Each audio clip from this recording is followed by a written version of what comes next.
Okay sir, moving on, heart के आजकल जिस हिसाब से केसेस बढ़ रहे हैं, हार्ट अटैक के केसेस बढ़ रहे हैं, दिल से जुड़ी इतनी बीमारियां हो रही हैं, तो क्या इसका कनेक्शन लाइफस्टाइल से है हमारी, जिस हिसाब की आज की लाइफस्टाइल हो गई हार्ट है? की बीमारी 90% लाइफस्टाइल की वजह से होता है।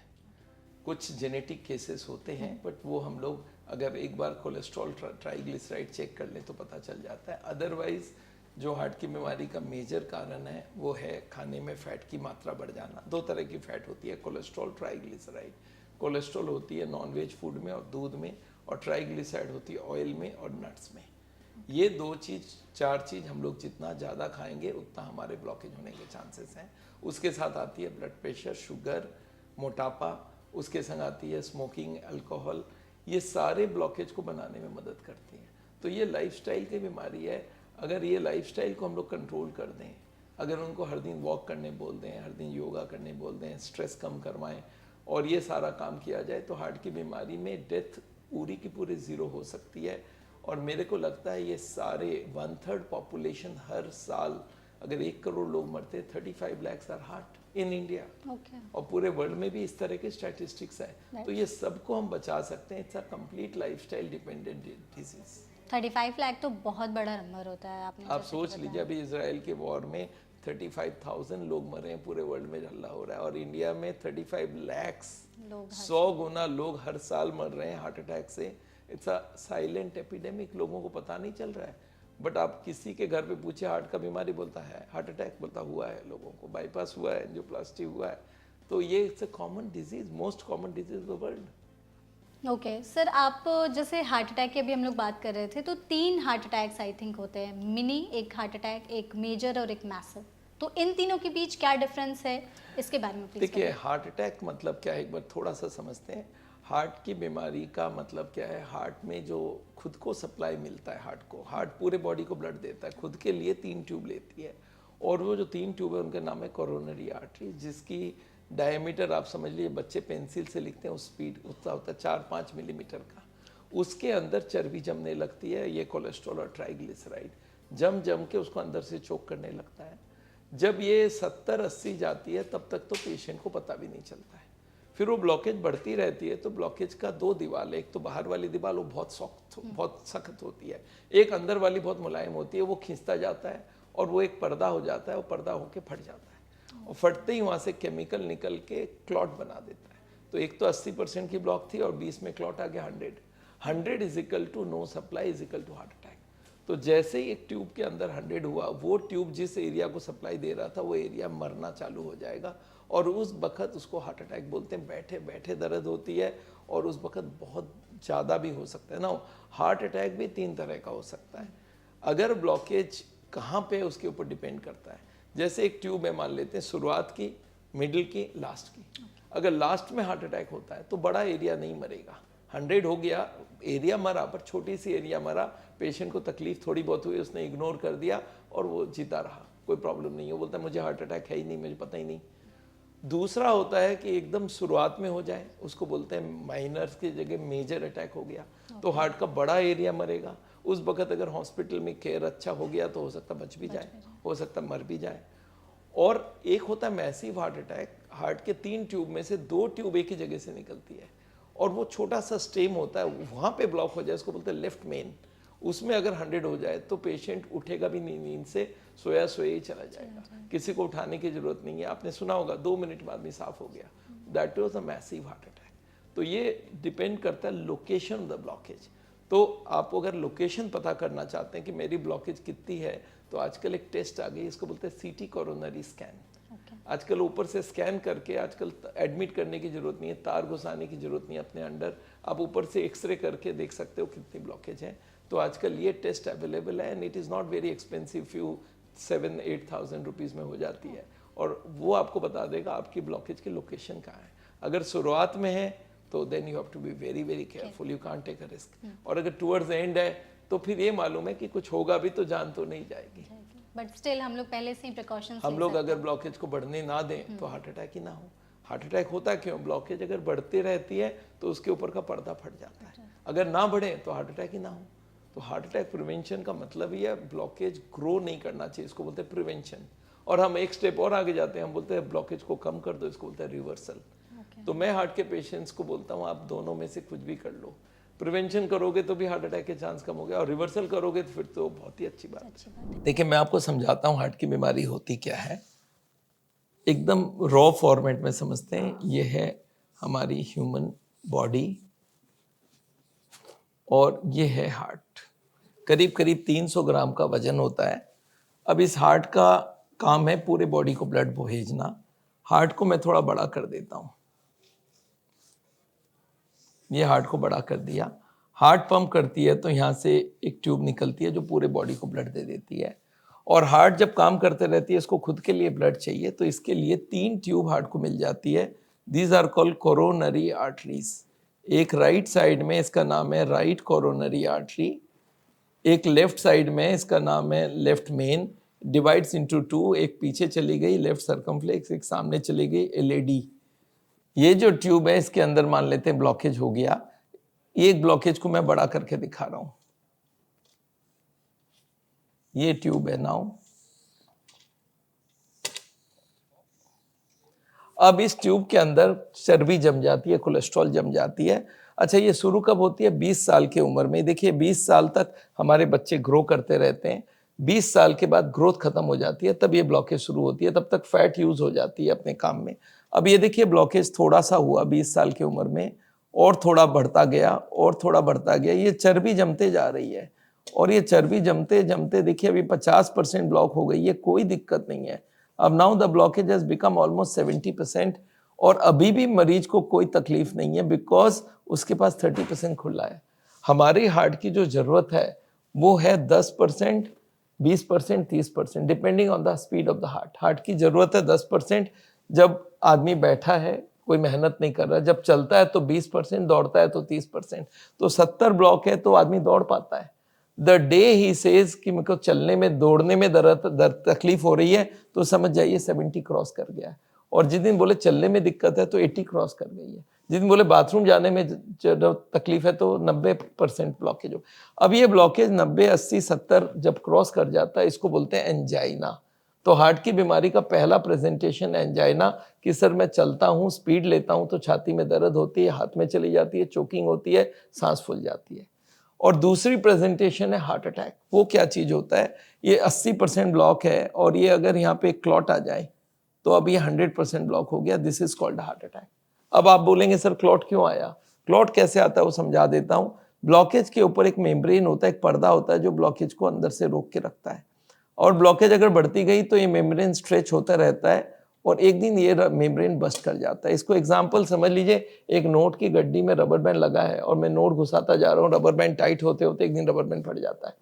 और जैसे ही रबर बैंड फटा, वहां से केमिकल निकला, खून में मिक्स हो गया, ब्लड यहाँ पे फ्लो कर रहा था और ब्लड में मिक्स हो गया और क्लॉट हो गई, ब्लड क्लॉट कर गया। और क्लॉट आते ही वो 100% ब्लॉकेज हो गया और उस वक्त बैठे बैठे दर्द होती है, पसीना पसीना हो जाता है। This is called heart attack. तो आपको ये समझ आ गया हार्ट की बीमारी होती क्या है, हार्ट अटैक क्या होता है। अब आपको एक चीज छोटा सा समझाना चाहता हूँ, हार्ट अटैक माइनर, मेजर और मैसिव क्या होता है। एक आदमी का ब्लॉकेज यहाँ पे हो गया और 100 हो गई तो मरेगा इतना सा, इसको बोलते हैं minor heart attack.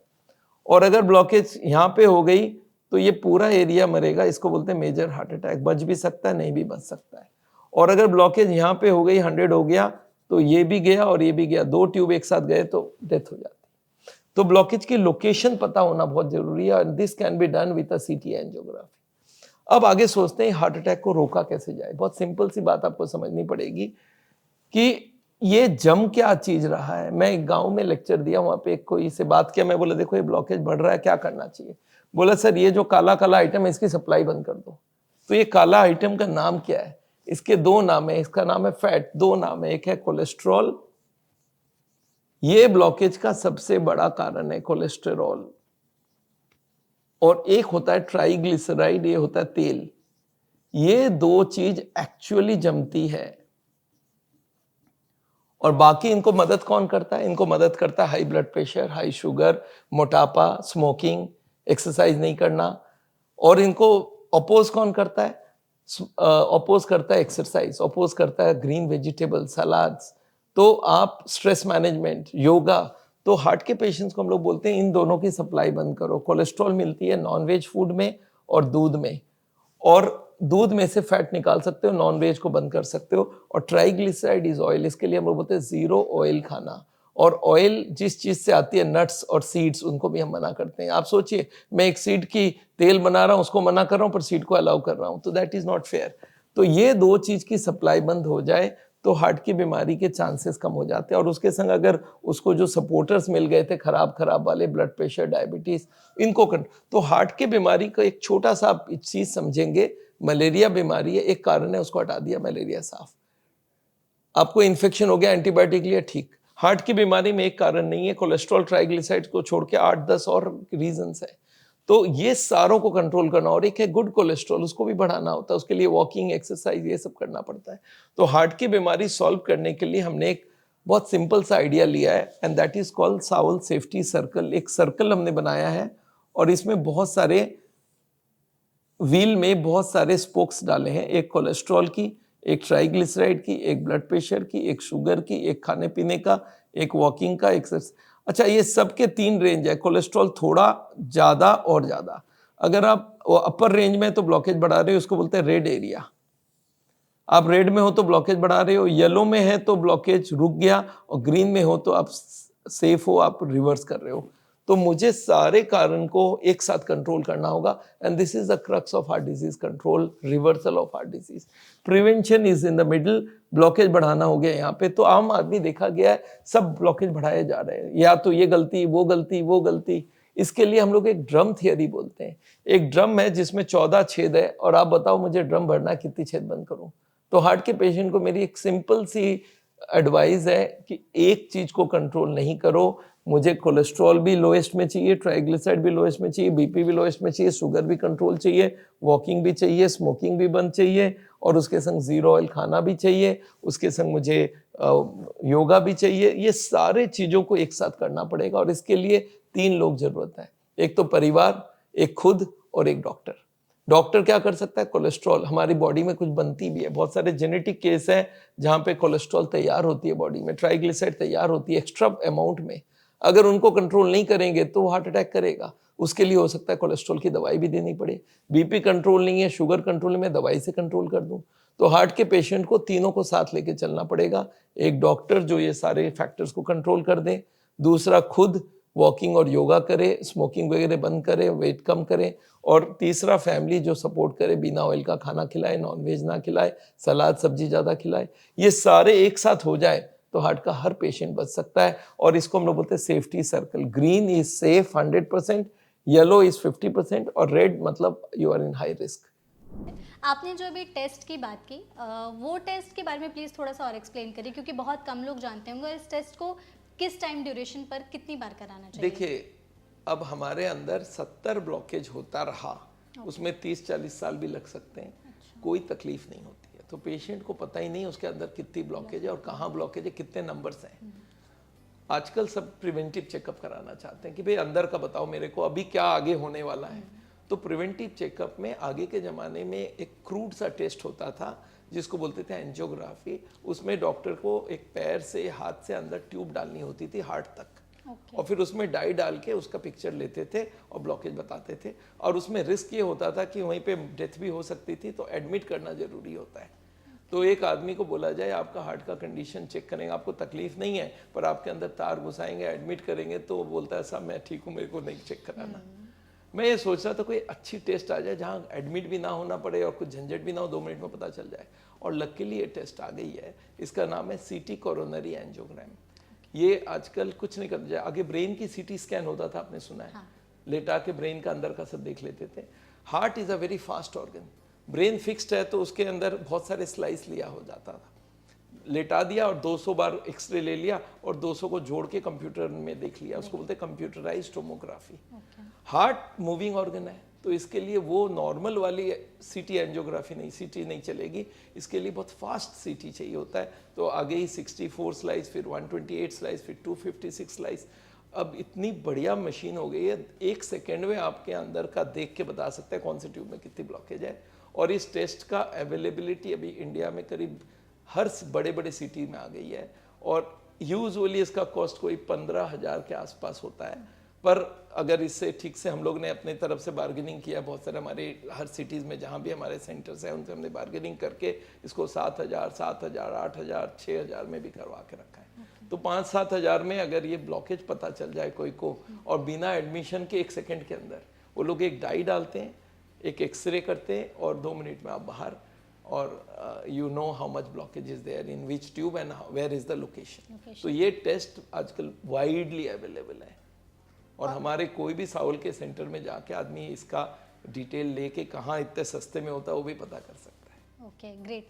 Time duration sir कि कितने समय पर कराने चाहिए, साल में कितनी बार? ये टेस्ट यूजुअली हम लोग बोलते हैं, अगर आपकी कोलेस्ट्रॉल, मैं लोगों को बोलता हूँ देखो फिर भी टेस्ट है, रेडिएशन तो जाएगा ही, तो आप एक काम करो, पहले तो अपना लिपिड प्रोफाइल कराओ। अगर कोलेस्ट्रॉल थोड़ा भी ऊपर के तरफ है तो ये टेस्ट इनिशियली 30 साल के पहले ही हो जाना चाहिए कि पता चल जाए कोई ब्लॉकेज है। अगर मान लेते अभी ब्लॉकेज आई नहीं है, 10-15% आई है, तो फिर 5 साल बाद रिपीट करवा सकते हो। पर अगर ब्लॉकेज 50-40 के आसपास आ गई है, then you are a potential heart patient, and 40 blockage के बाद वो मेम्ब्रेन फटने के चांस बढ़ जाते हैं depending on the strength of the membrane. Nobody knows heart attack का एक खास बात है कि इसकी अनसर्टेनिटी है, अनसर्टेनिटी कब होगा ये नहीं मालूम। वो पर्दा फटेगा तब केमिकल निकल के क्लॉट बनाएगा, पर्दा कब फटेगा ये नहीं मालूम। कोई कोई हमारे पास आता है 90 ब्लॉकेज है, अभी तक पर्दा नहीं फटा, चलने में दर्द हो रहा है पर हार्ट अटैक नहीं हुई, और ऐसे आते हैं बोलते हैं कल दौड़ा मैं, कोई दिक्कत नहीं थी और आज हार्ट अटैक हो गई। कल ट्रेडमिल टेस्ट कराया तो उन्होंने क्लियर कर दिया, बोला आपका ट्रेडमिल नॉर्मल है। ट्रेडमिल नॉर्मल के लिए 70 से कम ब्लॉकेज चाहिए, उसका मान लेते 50 ब्लॉकेज था और 51 में ही पर्दा फट गया। तो इसलिए ब्लॉकेज इन एडवांस डिटेक्ट हो जाए वो सबसे बढ़िया है। हम लोग 60, 70, 80 के लिए वेट ना करें। तो ये टेस्ट आजकल इसको इजी कर दिया, और इंडिया में मेरे ख्याल से 200-250 मशीन ऐसे लग गए हैं।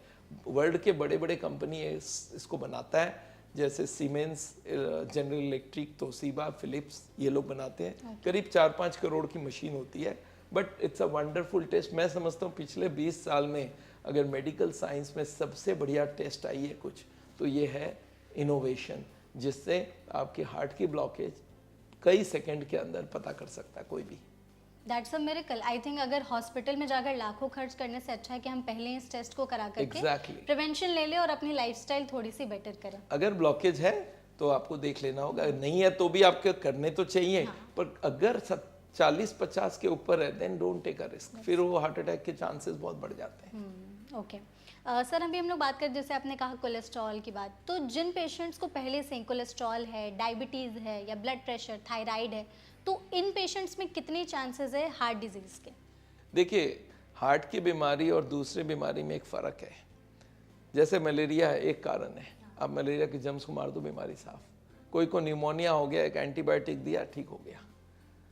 हार्ट की बीमारी में एक कारण नहीं है, मल्टीपल कारण है। कोलेस्ट्रॉल भी है, ट्राइग्लिसराइड भी है, बीपी भी है, शुगर भी है। तो हम लोग एक रिस्क फैक्टर भी बनाते हैं कि खाली कोलेस्ट्रॉल हो तो इतनी रिस्क है, उसके संग ट्राइग्लिसराइड तो थोड़ी रिस्क बढ़ गई, उसके संग स्मोक करते हो और ज़्यादा रिस्क हो गई, उसके संग डायबिटीज़ है और ज़्यादा रिस्क। तो जितने फैक्टर, आप एक्सरसाइज नहीं करते तो ज़्यादा रिस्क हो गया, आप स्मोक करते हो और ज़्यादा रिस्क हो गया। तो जितने सारे फैक्टर लेके चलोगे ज़्यादा, उतना ज़्यादा हार्ट की बीमारी होने के चांसेस है, उतनी जल्दी होगी। तो ये सारे कारणों को हम लोग को सिंगली नहीं देखना चाहिए, ऑल ऑफ देम कंबाइंड देखना चाहिए। पर एक बार बता दूं, 1-2 कारण बहुत होते हैं हार्ट अटैक करने के लिए। तो ऐसा कोई ज़रूर, मेरे पास लोग आते हैं, मेरा ना ब्लड प्रेशर नहीं है, शुगर नहीं है, मैं नॉर्मल वेट हूँ, मैं वेजिटेरियन हूँ, मेरे को हार्ट अटैक कैसे हो गया? अरे भाई तुम एक्सरसाइज करते थे? बोला नहीं, उसका टाइम नहीं था मेरे पास, टेंशन हो बहुत रहता मेरे पास। अच्छा, खाने में तेल हो तो खाते ही हूँ। तो क्या होता है कि आदमी एक्सरसाइज नहीं करता है पर अपने को जस्टिफाई करता है मैं वेजिटेरियन हूँ। तो पर you have to take care of all the things. मैं, हमारी एक ड्रम थियरी है, हम लोग बोलते हैं एक 14 छेद है एक ड्रम के अंदर, मैं उसमें पानी भर रहा हूँ, अब बताओ कितनी छेद बंद करूँ कि ड्रम भर जाए? तो हमें सारे छेद को बंद करना पड़ेगा, तब हार्ट की बीमारी को हम रोक पाएंगे। बिल्कुल सही। ओके सर, आपने इसको काफ़ी अच्छे से एक्सप्लेन भी किया। हमारा एक छोटा सा गेम सेशन टाइप का है, रैपिड फायर, जिसमें हम टॉप 5 चीज़ें आपसे पूछेंगे, तो प्लीज़ उसके बारे में बताइएगा। तो पहला हमारा रैपिड फायर में है 5 चीज़ें जो हमारे दिल के लिए जहर है। नॉन वेजिटेरियन फूड, तेल। तीसरा हो गया जितनी भी दूध जिसमें बहुत कंसनट्रेटेड मिल्क है वो भी, जो फैट फ्री मिल्क है वो ठीक है। चौथा हो गया आप कोई भी तरह के नट्स लेते हैं वो नुकसान करता है, उसमें फैट बहुत ज़बरदस्त होती है। और आप अगर फाइबर नहीं खाते हो, फल सब्जी नहीं खाते हो, तो हार्ट की बीमारी होने के बहुत ज़्यादा चांसेस है। ये 4 चीज़, फल दुल नहीं खाना, मीट कोई भी तरह का, चाहे चिकन हो चाहे मटन हो, हम लोग सबको इक्वली मानते हैं। हो सकता है मटन थोड़ा जल्दी हार्ट का बीमारी बना देगा, बट ये 5 चीज़ नहीं, ये 5 चीज़ मेन है, जो कि लैक ऑफ फाइबर और नॉन वेज फूड और तेल और नट्स, ये सारा फैट है। 5 चीज़ें जो हमारे दिल के लिए अमृत हैं। देखिए, फल सब्जी सलाद ये तो एकदम अमृत है, ये खाना चाहिए ही चाहिए।